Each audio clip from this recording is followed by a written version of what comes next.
Hello friends, welcome to my channel. આજે આપણે વાત કરીશું બાર કાઉન્સિલ ઓફ ઇન્ડિયા પર કરવામાં આવેલ કેસ વિશે। તો મિત્રો, આજે તમને બાર કાઉન્સિલ ઉપર શા માટે કેસ કરવામાં આવ્યો હતો અને એલએલબીના એડમિશન પર શા માટે હોલ્ડ મૂકવામાં આવ્યો છે તથા એડમિશન પ્રોસેસ ક્યારથી શરૂ થશે તેની પૂરી જાણકારી મળશે। તો વિડીયોને એન્ડ સુધી જોવો અને જો તમે મારી ચેનલ પર નવા છો તો ચેનલને સબસ્ક્રાઈબ કરવાનું ના ભૂલતા। મિત્રો, સૌપ્રથમ ગયા વર્ષે એલએલબીના એડમિશન વખતે 3 કોલેજીસ દ્વારા બાર કાઉન્સિલ ઓફ ઇન્ડિયા અને ગુજરાત યુનિવર્સિટી પર કેસ કરવામાં આવ્યો હતો, જેમાં 1 sir L A. Shah law college, 2 IM Nanavati law college અને 3 માણેકલાલ નાણાવટી લો કોલેજ હતી। તેમનું કહેવાનું એમ હતું કે આ કોલેજીસને બાર કાઉન્સિલ ઓફ ઇન્ડિયા દ્વારા રેકોગ્નિશન નથી આપવામાં આવ્યું અને તેની વેબસાઇટ પર નામ અપડેટ કરવામાં નથી આવ્યા। એના પછી બાર કાઉન્સિલ ઓફ ઇન્ડિયા દ્વારા એવું કહેવામાં આવ્યું હતું કે as per bar council of India rule આ 3 કોલેજીસ પાસે ટીચિંગ માટે પૂરતો સ્ટાફ નથી તથા આ કોલેજીસમાં પ્રિન્સિપલ પણ નથી।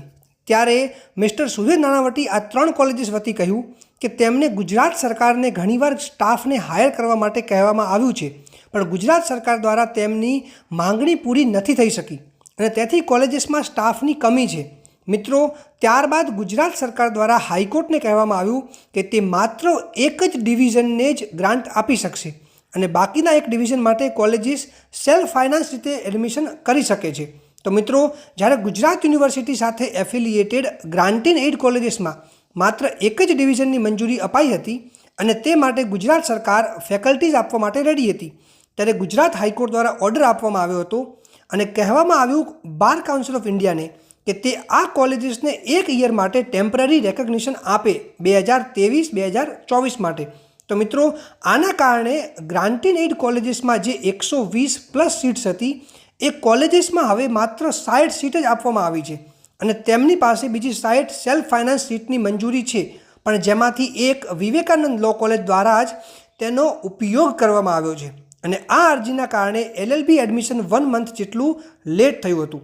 મિત્રો, આ વખતે 20 મેના રોજ 8 કોલેજીસ દ્વારા ફરી બાર કાઉન્સિલ ઓફ ઇન્ડિયા ઉપર કેસ કરવામાં આવ્યો અને આ વખતે બધી અલગ અલગ યુનિવર્સિટીઝની કોલેજીસ દ્વારા આ કેસ કરવામાં આવ્યો છે, જેના કારણે ફરીથી સેમ જ કે આ વખતે પણ આ કોલેજીસને બાર કાઉન્સિલ ઓફ ઇન્ડિયા દ્વારા રેકોગ્નિશન આપવામાં નથી આવ્યું।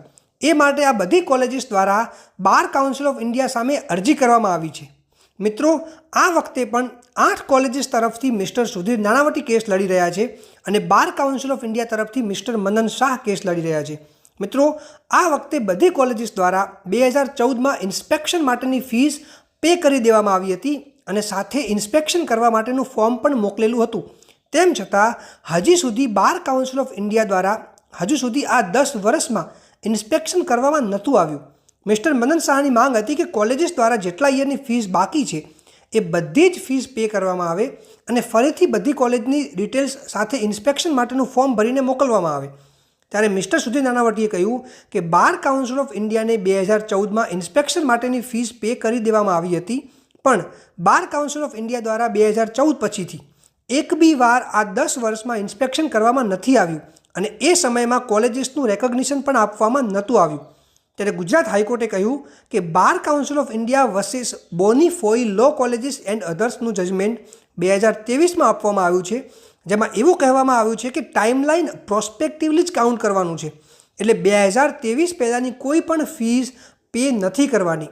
મિસ્ટર સુધીર નાણાવટીએ ગુજરાત હાઈકોર્ટ પાસે માંગ કરી કે વિધિન અ વીક કોલેજીસનું ઇન્સ્પેક્શન કમ્પ્લીટ કરવામાં આવે અને 15 જૂન પહેલાં એનો રિપોર્ટ સબમિટ કરવામાં આવે।